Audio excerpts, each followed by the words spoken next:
Hello everyone, I hope that you are having a great day. So for understanding the self, we are now in our final term for this semester. And for our finals, we will be talking about managing and caring for the self. So for the prelims, we talked about the perspectives of our philosophers about the self. For the midterms, we were able to unpack the different aspects of the self.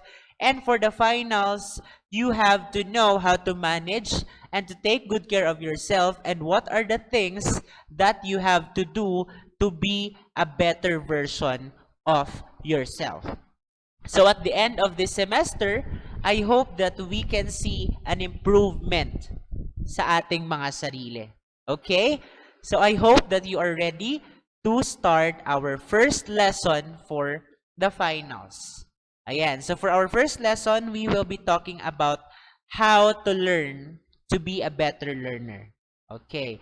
We will be learning today how to be a better learner. And we have here what we call metacognition. Okay. So metacognition, that is an easy word actually. Okay?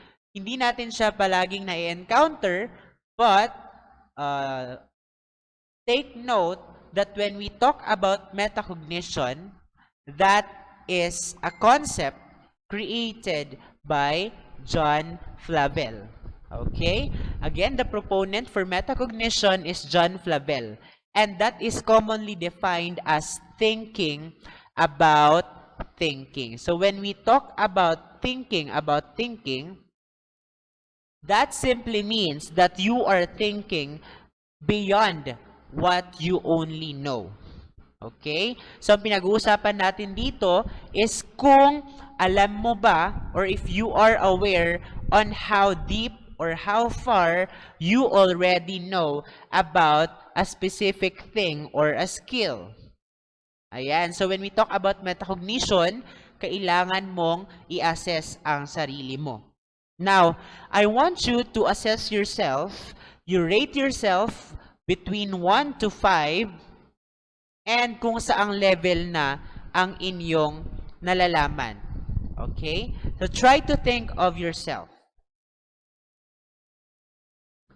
Are you in the middle, like 3 or 4?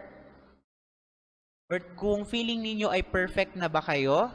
Ayan. So, you can give yourself a 5. So, what you are doing now is metacognition because you are trying to think about gaano ba talaga ako kagaling? Ano ba yung mga bagay that I already know? So, that is what we call thinking about thinking. When you are aware of the scope and limitations of your knowledge and skills, then that is your metacognition. And we have two aspects of metacognition. We have the self-appraisal and the self-management. Ano naman yung self-appraisal tsaka self-management, sir? So when we talk about self-appraisal and self-management class, self-appraisal only means that when you are reflecting on your knowledge and capabilities, so kung nagre-reflect ka, you are aware of the knowledge and capabilities that you have. Therefore, that's what we call self-appraisal. Okay. Ano naman yung self-management? When talking about self-management, that is the mental process you employ using what you have in planning and adapting to successfully learn or accomplish a task. Self-management simply means that on how you carry yourself. Okay? What will you do to accomplish a task? Okay? It's either you manage your time, okay? You put some scheduling for yourself. I will do this one, I will do that one, okay? The strategies on how you handle yourself in different situations, then that is what we call your self-management. Okay, so we also have here the different elements of metacognition. Ayan. So when we talk about the different elements of metacognition, we have your metacognitive knowledge and your metacognition regulation. So, dalawa lang yan. Dalawang elements tayo, ha? Metacognitive knowledge and your metacognition regulation. Ano yung pagkakaiba nilang dalawa? When we talk about your metacognitive knowledge, that is what you know about what you think. Okay, for example, in the personal variable, ayan, when you know your strengths and weaknesses, pag pinag-uusapan natin is your strength and weaknesses in learning, therefore, you have now your metacognitive knowledge. For example, ay, hindi ako masyadong magaling sa science, pero magaling ako sa math. So your strength is mathematics and your weakness is science. So you now have a metacognitive knowledge. Okay? You know your strengths and weaknesses. Another variable is the task variable. Okay, what kind of metacognitive knowledge is this? When we talk about the task variable, okay, that is what you know or what you think about the nature of the task. For example, the teacher wanted you to make a poem. Okay? The teacher wanted you to make a poem. And you have an idea of what is a poem because you are reading poems. Okay? You are writing poems before. So therefore, you have a metacognitive knowledge about the task. So with that, you now have the idea, ganito yung gagawin ko because I know the rules in writing. I know what a poem looks like. Okay? So that is your task variable. The third variable for metacognitive knowledge is the strategy variable. Ito naman, this talks about the skills you already have in dealing with certain tasks. So kung ano yung mga skills na mayroon ka, yun yung mga gagamitin mo in order to accomplish a task. For example, a teacher assigned you to create a collage. Okay, so you have your creativity skill. You are creative. You are a creative person. So therefore, for the strategy variable, you now have the skills which you are going to apply to the specific task to accomplish. So yun yung mga metacognitive knowledge natin.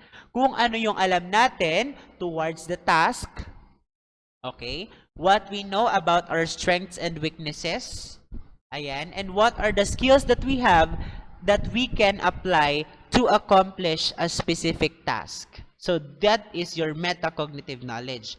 Ano naman yung metacognition regulation? When we talk about metacognition regulation, that is the adjustment that you are doing. Okay? Adjustment, metacognition, regulation. Paano yon?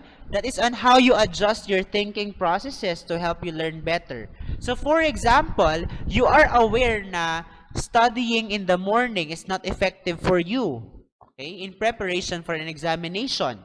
So therefore, using your metacognition regulation, you will look for another ways that is more effective than the usual thing that you do.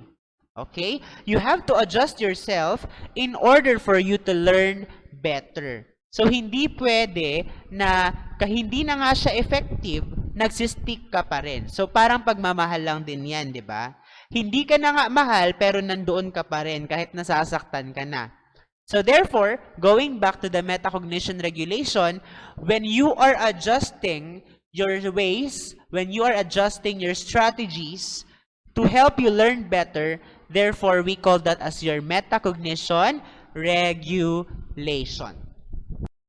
Now, we also have the different skills that you have to know to improve your metacognitive skills. Okay? Paano ba maging mas matalino pa? Paano ba maging mas deeper yung pag-iisip ng isang tao? So, this will help you in order for you to be a better learner. Unang-una dyan, you have to know your limits. When we talk about knowing your limits, that is knowing your strengths and weaknesses. Oo.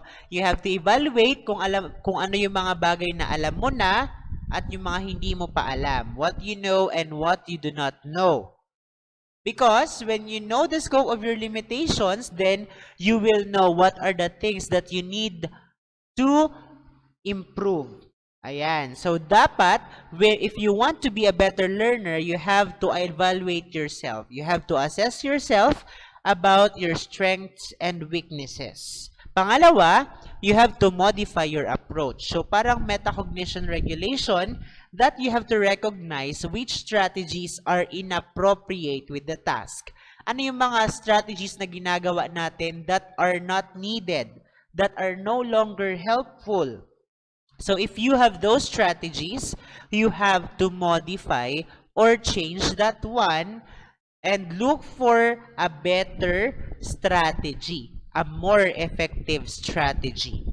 Number 3 is scheming. So when you are reviewing, when you are preparing for something, hindi na kailangan na lahat ng mga bagay na nasa libro ay babasahin natin. You have to look for the keywords, the phrases, or the sentences. That is time-saving, and as well as hindi mapupuno ang utak mo ng mga bagay-bagay that are unnecessary. So you should know how to do that skimming skill. Okay? You are only identifying the important terms. Number 4 is rehearsing. When we talk about rehearsing, that is not only about reading again and again a specific text. When we talk about rehearsing, in order for the idea to be totally instilled in your mind, you have to apply the things that you have learned in real life. You have to teach what you know to others. You have to share it. Because the more you share the ideas, okay, the more retention you will get. So you have to rehearse. Kailangan natin siyang i-practice, di ba? Kaya nga mayroon tayong mga practical applications na ginagawa. It's because the more senses involved in learning, the better. Oo. Kaya naman, when you are learning, especially sa mga skills, ayan, kailangan natin i-practice siya. Kailangan natin siyang gawin in real life so that we will know ano yung mga bagay na kailangan pa natin gawin or kailangan pa nating mas i-double time. And lastly, we have the self-test. Try to assess yourself. What strategies did I use? Effective ba yung mga strategy na yon? Nakakatulong ba siya sa akin? Successful ba ang strategy na yon when I did it to accomplish the task? Paano ko pa may improve yung aking sarili? What are the things that I can do to improve myself? Ayan. So, dapat talaga you have to reflect on yourself. Okay? Tingnan mo kung saan ka magaling. Tingnan mo kung saan ka nangangailangan pa ng improvement. Ganoon kung gusto mo talagang maging better learner. So, I hope that you understood that one. And we also have the 4 types of metacognitive learners. Tingnan natin ha kung saan kayo dito. When talking about tacit, okay, number 1 is tacit. You are unaware of your metacognitive process, although they know the extent of their knowledge. So, alam mo kung ano yung kung hanggang saan lang ang kaya mo, okay? You know that you are not good in math, or you are not really good in math. But, wala kang ginagawa, okay? Wala kang ginagawa to do something about that. You are a tacit learner. Pangalawa is the aware. Ano naman itong aware? Ang aware class, that is when, alam mo yung mga metacognitive strategies, but you do not plan on how to use these techniques. Okay. So, sa aware, alam mo na mahina ka sa math. Alam mo naman yung some of the strategies on how to improve yourself sa math, pero hindi ka nag-a-act. So, you are only aware. Walang action na nangyayari. Number 3, if you are a strategic learner, ayan, you are planning, you are strategizing. Okay? Yan yung ginagawa mo. You are doing that. You are planning, strategizing, para mag-improve ka as a learner. So, if you are a strategic learner, then, ibig sabihin, you are trying to improve yourself. And lastly is the reflective learner. Ang reflective learner naman, ayan, It reflects on their thinking while using the strategies and adapt metacognitive skills depending on their situation. So if you are a reflective learner, alam mo na kung ano yung mga bagay na i-adjust. Okay? You are trying to assess the strategies that you are using now if they are effective or not. So, reflection ang tawag doon. Oo. Balik tayo doon sa number 5 nung sa skills to improve your metacognitive skills. Diba? You have to do some self-test. Parang ganun din yun kung ikaw ay isang reflective learner. Okay? So, saan kayo dyan? Are you a tacit learner, aware, strategic, or reflective? So, I hope that you are all reflective, or kung hindi pa kayo ganun kagaling, nasa strategic tayo. We always look for ways to be better. Ayan. And lastly, eto yon. So, minsan, mahihirapan tayo na mag-study, pero papalapit na yung examination, ano yung mga dapat natin gawin to make it more effective sa pag-aaral? Una, you have to make an outline of the things you want to learn, the things that you are reading, and the things that you remember. Susulat-sulat lang. Galagyan natin ng plan. Let's make a plan on what to learn today. So for the first hour, magmamath ako. Second hour, magsa-science, ganito, ganyan. Tapos majorship. Ganon ang dapat natin ginagawa when we are studying. Number 2, you have to break down the task in smaller and more manageable details. So, huwag tayong magmagaling masyado. Okay? Hindi natin mapagsasabay ang mga bagay-bagay na yan. Hindi pwedeng pagsabayin ang dalawang subject na nire-review. Isa-isahin natin siya. Okay? Ganun dapat. Number 3, integrate variation in your schedule and learning experience. Imagine yourself learning or nagre-review ka lang ng puro major maghapon. Sasakit ang ulo mo. But if you integrate variation, ibig sabihin, magkakaiba yung nire-review mo, ayan, hindi ka mabobore. Okay? You will enjoy reviewing. Ayan. Kaya nga, you have to allocate specific time. Number 4, try to incubate your ideas. So, kailangan, ang mga pinag-aaralan natin, make sure they are relevant, legit, yung source. Ayan, tama ba itong binabasa ko? Ganito, ganyan. Number 5, you have to revise, summarize, and take down notes. O, ganyan ang sinasabi ko, para hindi kayo mag-cram or maghabol ng oras, habang maaga pa, mag-review na kayo. Gumawa na kayo ng inyong sariling reviewer, para mas maintindihan ninyo. Kasi pag kayo yung gumawa ng reviewer, mas madali ninyo siyang maiintindihan at maaalala. And lastly, you have to engage what you have learned. Do something about it. So you apply what you have learned, you teach it to others, ayan, share it to other people, para hindi lang kayo ang matututo, nakatulong pa kayo sa iba. So those are the different tips that you have to remember in studying, and I hope that these things will help you to be a better learner. Okay?